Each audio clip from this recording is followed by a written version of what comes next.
What I'd like to do here this morning, folks, first of all, thank you for being here and welcome to the Mystic Way.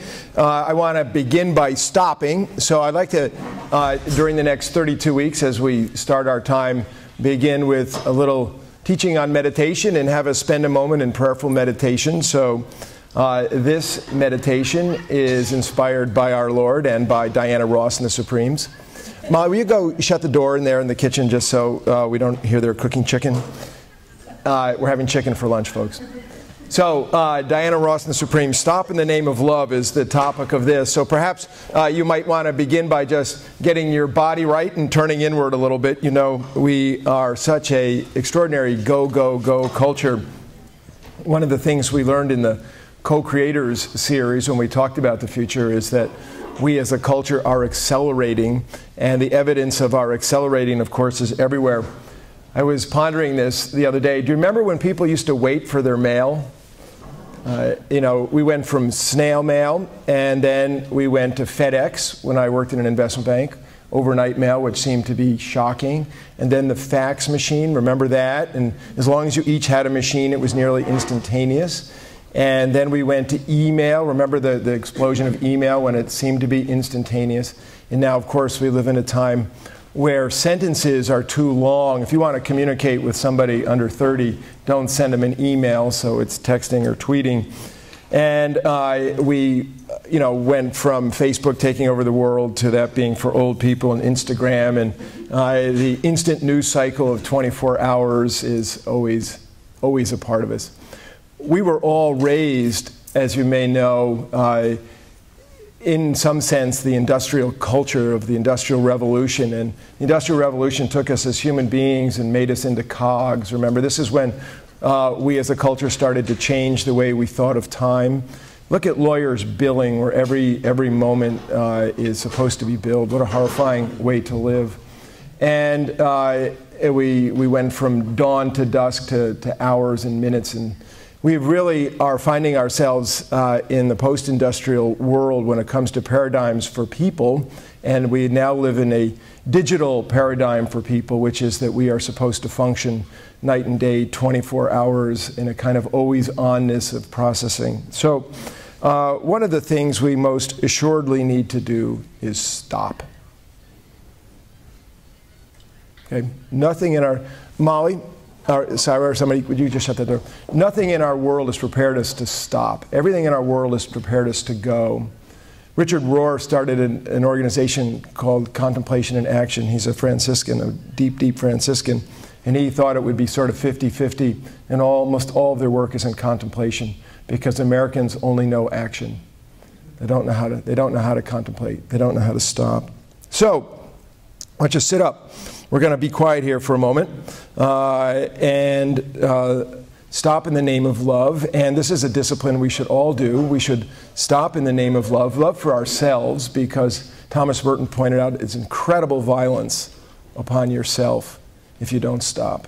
It's just like beating the pulp out of yourself. And if we don't stop, we can't love our neighbor, because we can't even love ourselves. And if we don't stop, of course, it's pretty hard to love your Lord, because we don't hear God saying, "Be still and know that I'm God." If we only run, we begin to think that we're God and that we can change everything. So let's just take 2 minutes and, like a piece of paper sinking in water, let's sink into love.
O God of great depth, help us to not drive by you, to fly by you, or to pass you by with our head in our cell phone.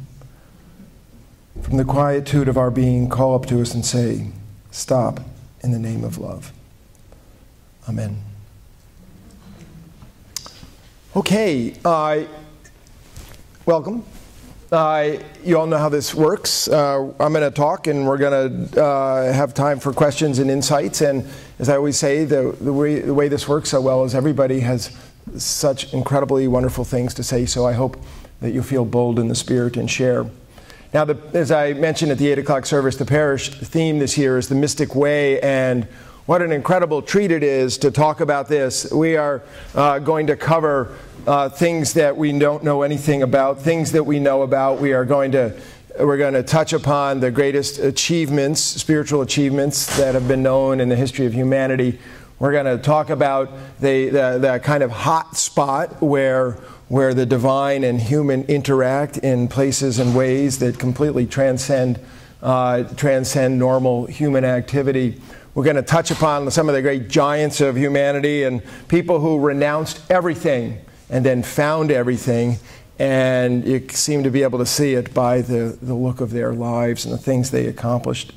Now, the way we're going to go about this is we're going to talk greatly about the Christian mystical tradition, spiritual/mystical tradition, but in the process we're going to talk about the Buddhist way and the Hindu way and the Sufi way, Sufi being the Islamic sect that really talks much about the mystical life, the Jewish way, and also talk about New Age spirituality too. And in the process we'll see come to know ourselves better in the same way that you come to know your own religiosity better by studying other religions. And also we have much to learn from other religions. And I can tell you, if you hang with this, you will be inspired. It is, because this stuff is the stuff of inspiration, of godly fire. It's really cool. Now, I want to begin with the question of what is the mystic way. When we were talking about this with Pastor Martha and Father Justin in our staff meetings, and there was a few comments that were made, things like, this is a great idea. You know, so many Christians have turned east, turned to, a Buddha, or turned toward somebody sitting in the lotus position as they've tried to find some contemplative dimension to their religiosity because they were never taught this in Sunday school. And just as you get that kind of feedback, you also always get, and did get, the feedback which says, what a stupid idea. What a waste of time to study the mystic way. We shouldn't be spending our time navel-gazing when the world is in such need. We should really be out there in the streets helping poor people.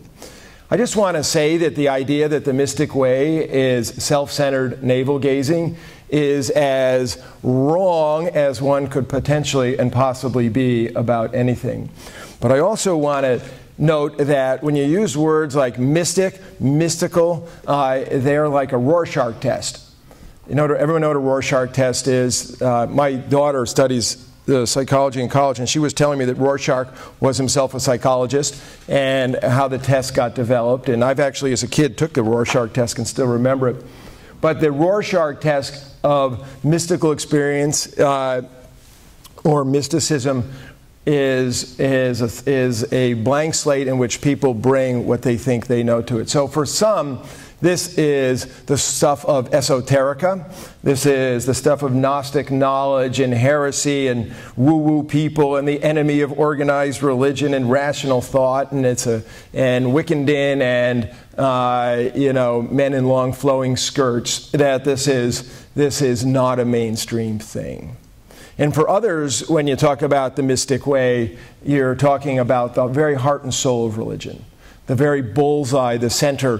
What Jesus came to promise is made real in the mystics of the church. It comes to full flowering for these. It's the promise of our calling, the deepest desire of all of our souls. So you have these two completely different ideas about what is the mystic way. Now, so the question, what is mysticism?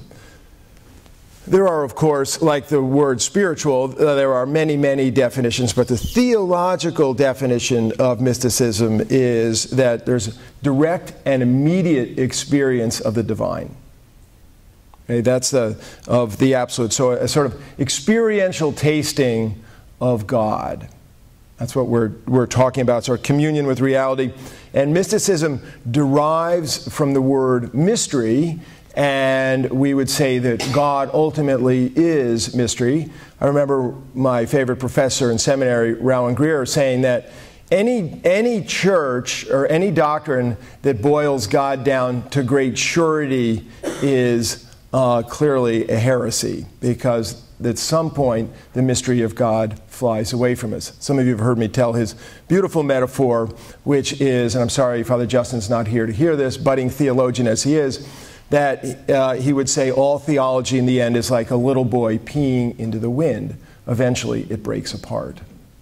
So we are talking about people who have entered in deeply to the mystery and often find that there are no words to describe what it is that they've experienced. So it's the realm of poetry.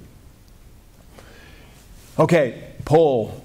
How many of you think you've had a mystical experience? Okay, go like this so I can actually see. So, okay, so a little bit under, yeah, you know, maybe half, maybe just under half.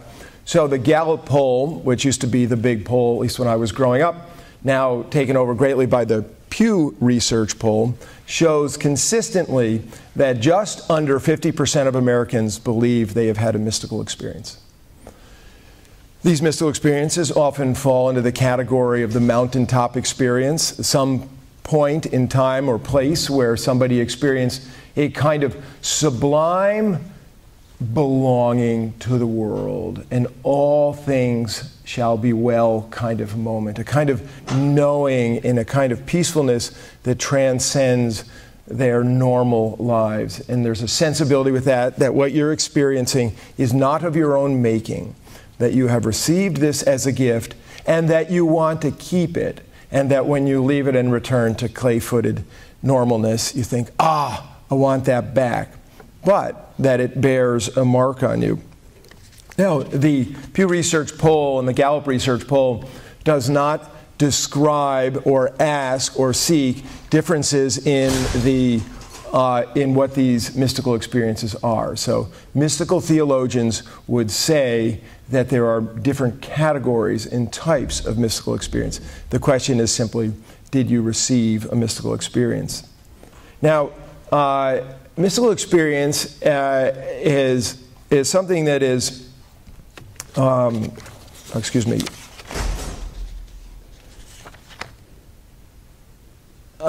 is something that we receive. But what we're really talking about here is not just a one-time experience. Okay, when we're talking about the mystic way, we're talking about a journey that may start with that experience, but we're talking about a journey that may possibly lead to the mystical life. So, and by that, we would talk about a kind of union with God. And so there is a deeper union with God. And these journeys throughout our different religious traditions have all marked what in some sense are stages of mystical or spiritual development. But nobody lives in a completely linear way. Nobody's experiences are blocked out. I was here, I was here, I was here, I was here, I was here. That these are overlapping experiences. But for many, many, many, and if not most, across religious traditions, those who enjoy and live in a deeper union with our Lord have a series of experiences. And I'm just going to name them, not to say that, again, that you have to have them, but that the research, the traditions will show that most people do have these.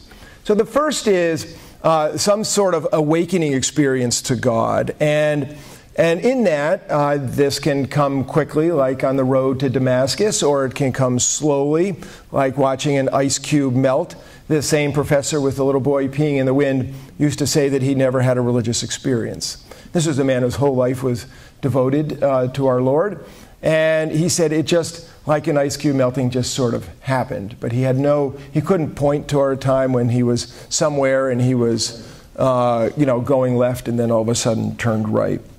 We have this, of course, with Paul with his road to Damascus experience. John Newton, right, on the back of the boat, the Amazing Grace author who, once was lost and then was found.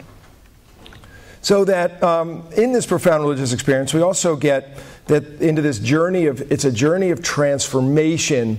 And the journey of transformation moves from a self-centered life to a Christ-centered life. That's the thing. And that journey is a hard journey filled with many gifts, but it's hard because something has to die. And so we would say that the false self has to die so that the true self might be born. Those of you who are deep readers of Thomas Merton know that this is the sort of language that Thomas Merton used when he described this journey. And of course it's a time-consuming journey because what Paul would say is, put on the mind of Christ. That is what's happening to you, so that the mind that you were formed with eventually becomes the mind of Christ. That's what's happening. And so just because you had an awakening, one had an awakening, doesn't mean they've arrived. They've reached enlightenment. That is one of the sort of the first potholes that people who go through these experiences often come up with, which is, I felt it, I had it, I've arrived. The Buddha and me, Jesus and me, we are tight.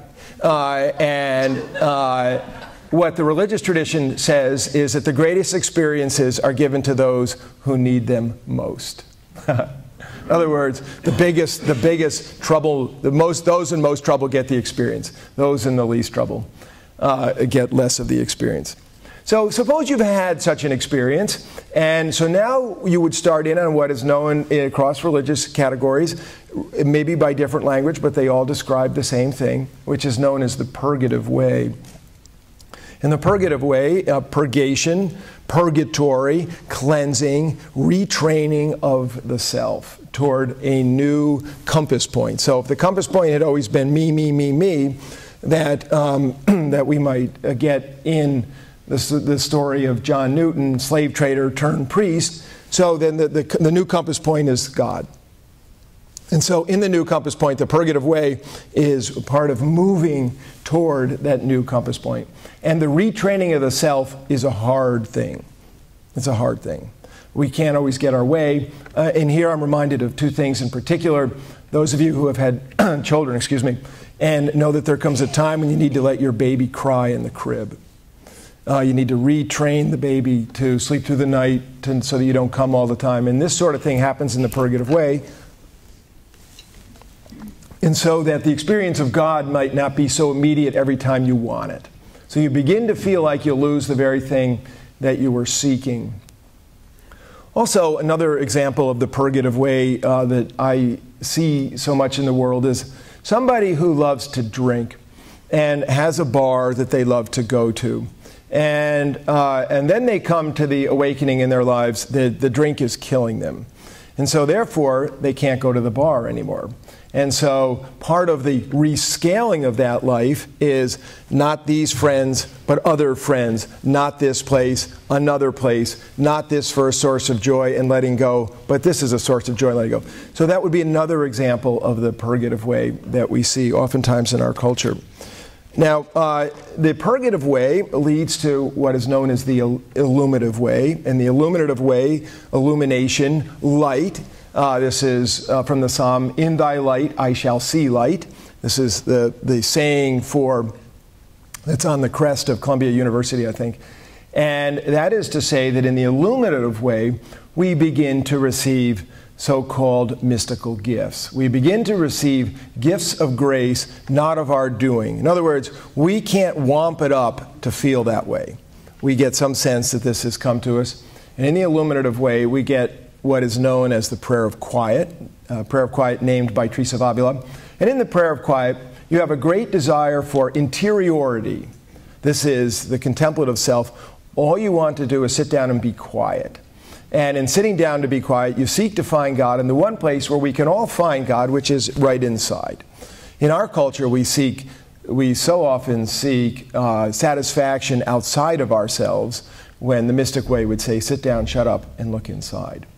and that the prayer of quiet is a time where a mystical gift, the beginnings of a mystical gift, where someone might have the experience of being seated in quietude and feeling as though God were present with you just here on the other side of your peripheral vision. You can sense it, but you can't see it, but you know it, as though the Lord is coming up from behind. And you don't even want to move in these sorts of experiences because you're afraid that your moving will disrupt this special moment. And lo and behold, it does.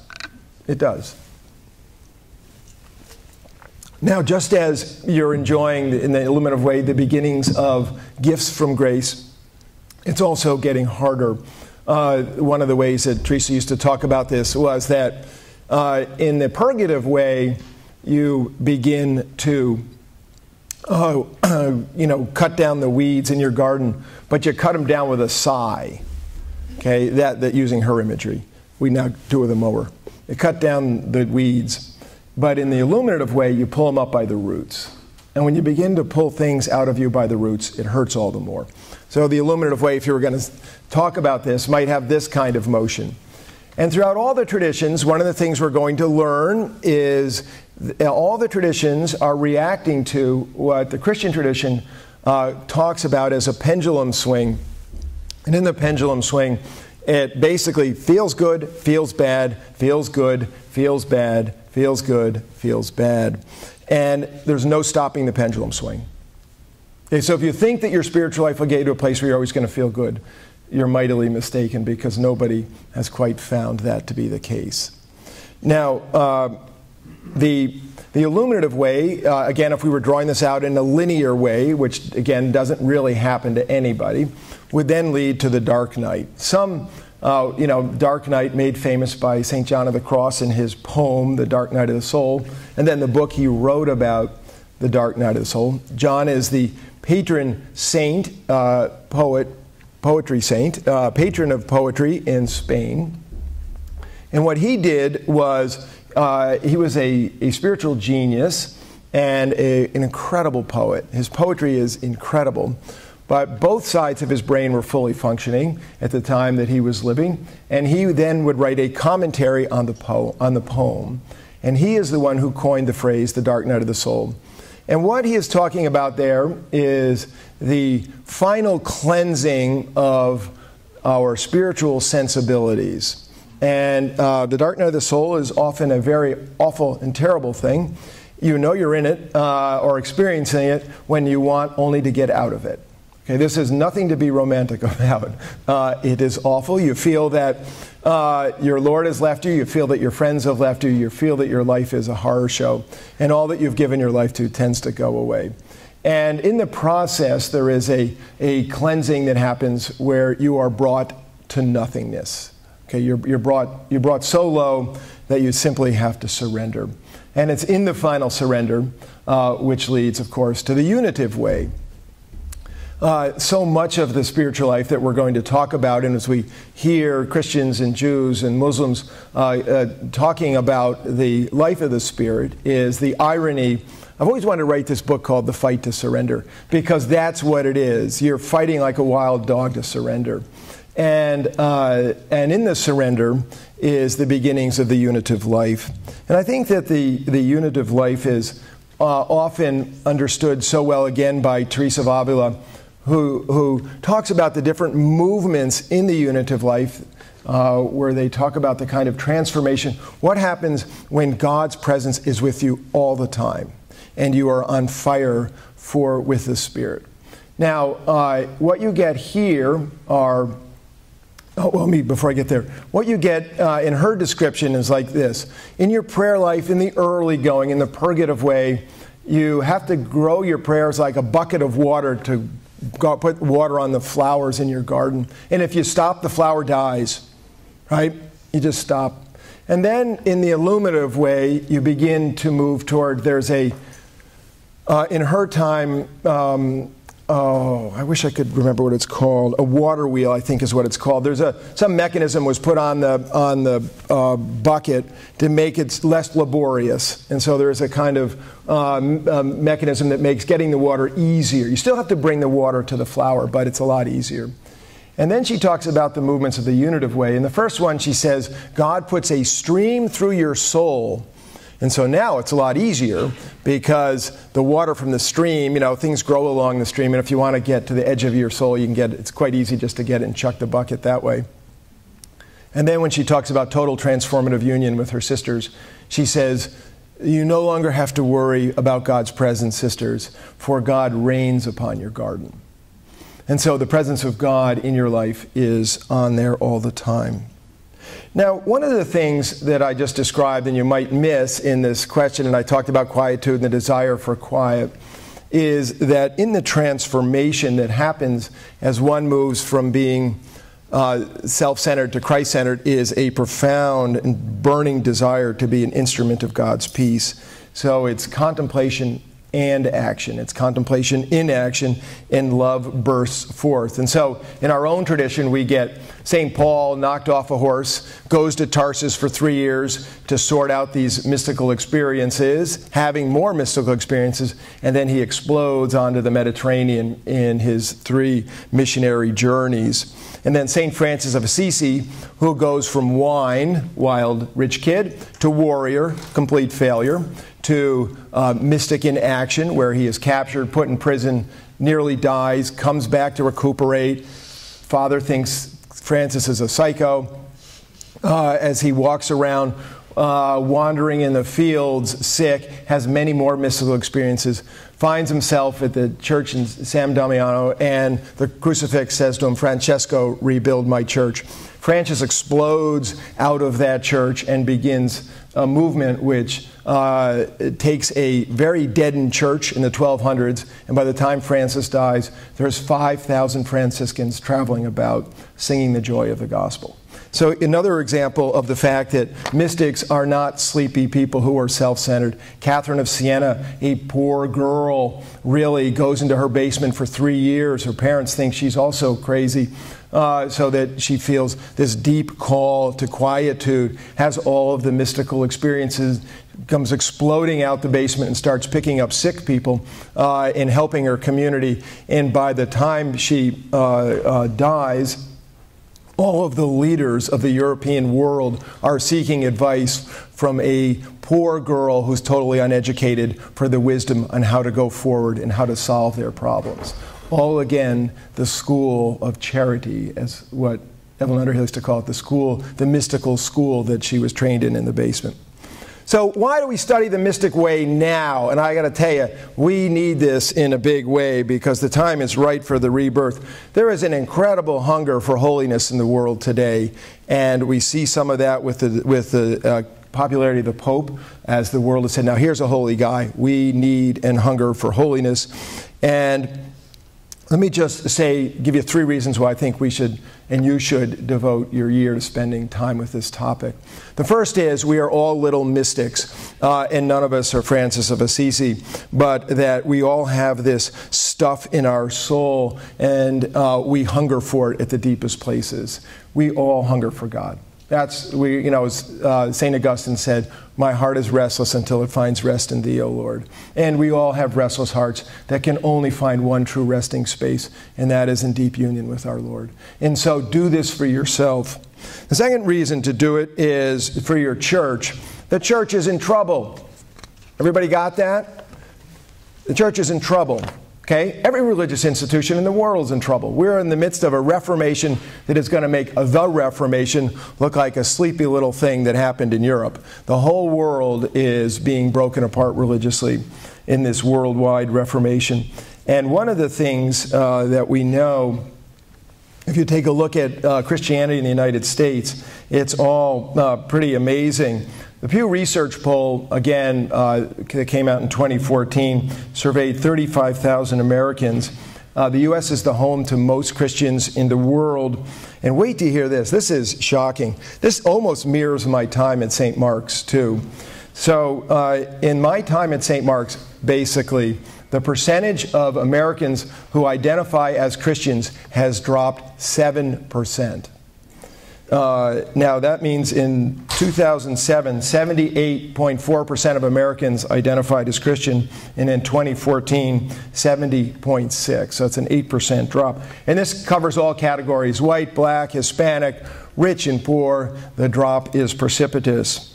And you've also read and heard that as religiosity, Christianity goes down, the number of people identifying themselves as nuns, and I don't mean in habits, I mean N-O-N-E-S. The wording is, are you agnostic, atheist, or nothing in particular?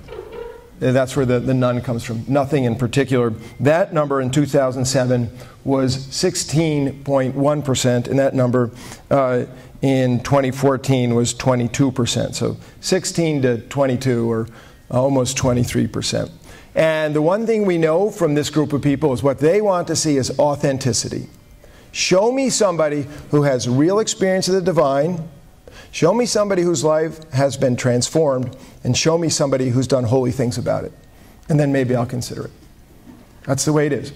Now, in Francis's day, the church had also died.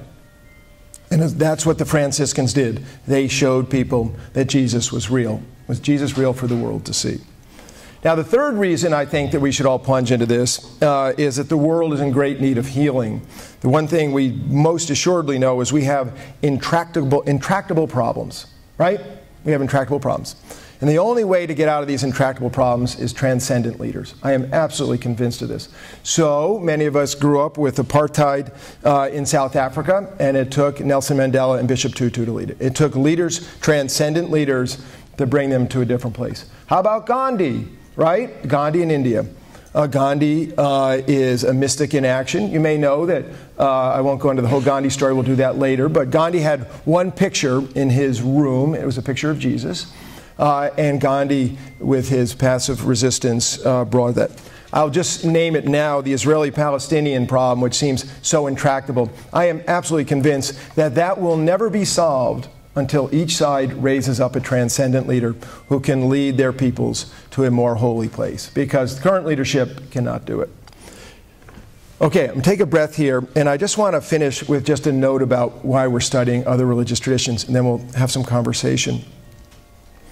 I just have to tell you that studying other religious traditions does not make us any less Christian.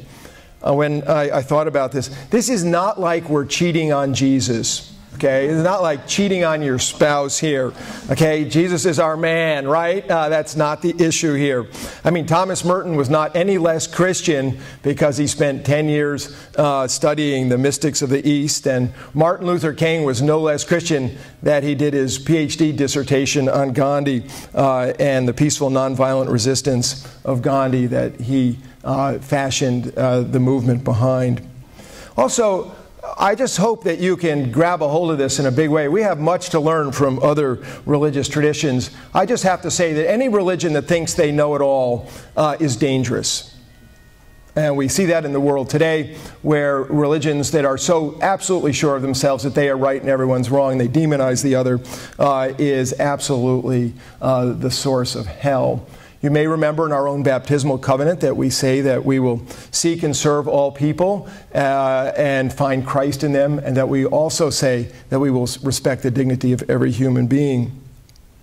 Now, in learning from other religious traditions is most assuredly what is actively happening in the world. And I'll just give you not just Gandhi and MLK as examples of people learning from other religious traditions. Gandhi was mightily devoted to Jesus as a Hindu man. We would say that those of you who are practitioners of yoga or Tai Chi have found in these disciplines an incarnational theology, a spirituality not available to us in our own religion, which has been very, very, at points, negative on the body, I might add. And these incarnational things predate our own incarnation, which is Jesus 2,000 years ago. Yoga predates that by many, many millennia, as does Tai Chi. Now, I just want to read to you, there's a book that I'm going to touch on later. It's called The Soul's Journey into Truth. It's compiled readings by a man named Andrew Harvey, who was a professor at Oxford. And wait to hear this. These are the chapters.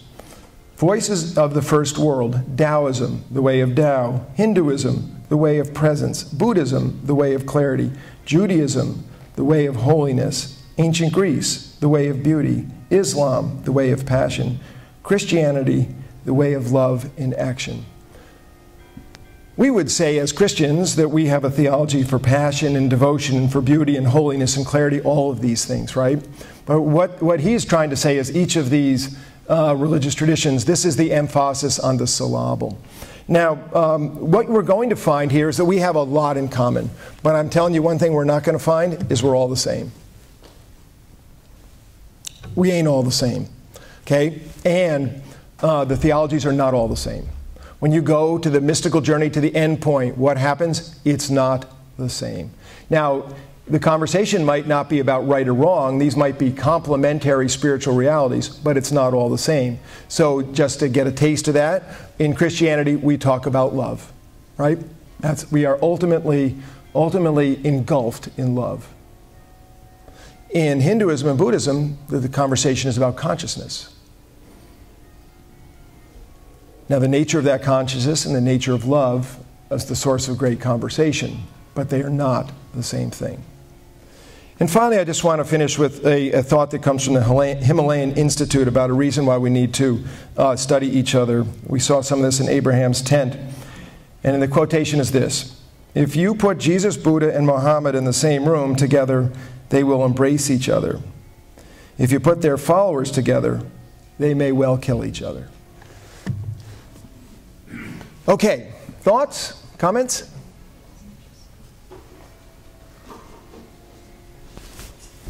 This is a little tangential, but for many, many years, I have believed that the Judeo-Christian God came out of a particular culture, and that Hinduism came out of a particular culture. That one force created all world, and cultures came out of this separately, and that this force is the same for all, but we just interpret it differently. Okay, I want to understand that this is not an accepted Episcopalian point of view. Oh, no, not at all. I don't agree with your last statement at all, actually. Let me just restate what you said a little bit so make sure everyone can hear. And that is this, that how are we to understand, if we got in the highest helicopters, how did this all come about, right? So we would say there is one God who created it all, and that out of the one source we have many different cultures. Now, we might look to the biblical story of Babylon and the separation of the tongues as a mythical story about how did this all happen. And so we have all of these different tongues, so to speak. And then out of these different cultures, we get different approaches to the divine. Okay, and so and Justin's here to correct me, but what the response to this, oftentimes theologically, is this: that God is like an elephant in a dark room, and that each culture knows some element of the elephant. So one culture might say, God, whoo, a big trunk. Other might say, incredible legs. Other might say, wow, what a torso. Another might say, incredibly soft, tender ears. And so in this sort of view of things, all the religions know a piece of God, and nobody knows the wholeness of God. Now, this is not the sort of thing in particular that the Episcopal Church, in some sense, takes a stand on. Theologians take stands and wrestle with this question. There are two befuddling questions facing the world today, and we're waiting for the theologian to solve both of them, and Justin can do it when he gets a little bit older, okay? The first one is, how do all of the world's religions fit together? That's one. And the second one is evil. You know, the problem of evil. These are the two big questions.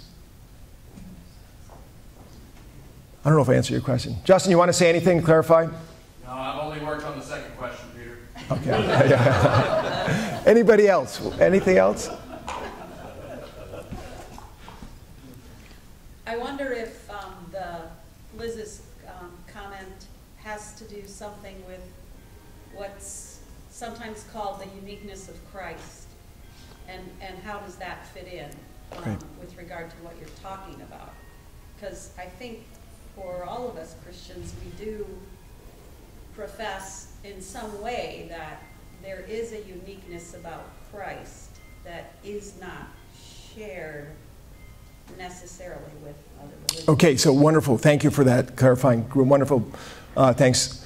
Pastor Martha putting me on the straight. Okay, so how does the uniqueness of Christ mix in with the tableau of world religions? We, as baptized Christians, believe that Jesus is the way and the truth and the life, right? Just to be blunt about it, Jesus is the man. Secondly, we as Christians believe that Jesus, maybe I should probably do it in the first way, but is the incarnation of truth. So if we want to know what God is really like, look to Jesus. That's essentially theologically what's happening here. And thirdly, and again, that may also be belief, we believe that Jesus, in Jesus, is the source of salvation. And by salvation, we mean the right relationship of humanity, people, you and me, with God. That in Jesus, that's what happened. That's the crucifixion, resurrection, and ascension, and the continued life of Christ in the Godhead. Now, we all agree on those three statements. Now, what we do with those three statements in the world has essentially two different answers, okay? And so on the one answer, you get what is known as the exclusive approach to Christianity, which is, in Jesus we got it right, and so therefore everybody else got it wrong. And you can follow different passages in the Bible which say, follow me, and if you don't, it's curtains, okay? That is in the Bible. So this is the exclusive view. There is also an inclusive view of Christianity, which is known as theologically as universalist view of Christianity, which is to say that the salvific event in Jesus includes everybody. And there are passages in the Bible that you can point to and pick out and show that Jesus came for everybody, regardless of whether or not they call upon his name. And to go one level higher, there's other machinations about how does this work. And for people who read the passages of exclusive and say, well, it says here you got to do this, they then bring it up and say, well, conversion to Jesus is still possible in the afterlife when they come to know the truth, and then they can convert to Jesus and then find salvation in Christ. And this question of the exclusive view and the inclusive view is the source of tremendous division in Christianity. Anybody who says, my daughter's in India right now, and somebody said to her, well, all Christians are the same. And she said, well, I don't know a lot, but I know that ain't true. And so this division between exclusion and inclusion. So if you wanted to say, what is the emphasis on the syllable? There are Christians who exclude people because of Jesus. And I'm just going to tell you, in the Episcopal Church, we include people because of Jesus.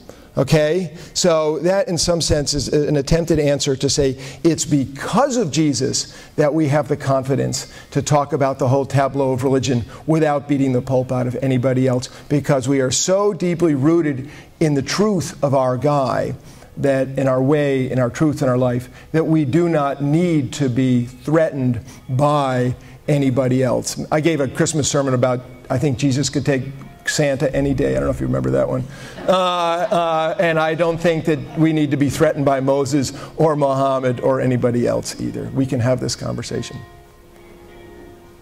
I think what you just said had a shared effect why it's better to study mysticism than doctrine. And I'm glad that you're including all of these other religions, because I think it's a human thing to search for God all over the world. Catherine's comment, better to study mysticism rather than just doctrine. I'm going to let that be a bridge to the next conversation we're going to have about different religions praying together and agreeing over peace, for instance, rather than doctrine where they just simply can't agree with one another. But anyway, Rick, a final point. If you look at how religions have gone through cycles. Would you say that this time is really different for what we as a church or a group of people face today that is dramatically different from what has happened in the past? Are we in brand new territory? I would say that's a potentially complicated answer, but I just want you to know that any time you look back over a golden period, I can tell you it wasn't that golden, and everybody looks back and thinks it was better than it is now. That's been the history of Christianity. Everybody looked in the rearview mirror and said, "Man, we used to really have it. We used to really have it," and every generation was worried about it. And there might be small little windows of time where that's not the case, but for the most part, we are in a period where Christianity became Christendom, which was the established religion, and now there's a lot of talk about it becoming Christianity again and no longer the established religion. I do think that it's a unique time in certain ways, in great part because we live in a different paradigm that has been brought about by the combination of the digital planet and secularism and a whole slew of things. But that'll be some of the stuff we can talk about later. God bless you all. Take care.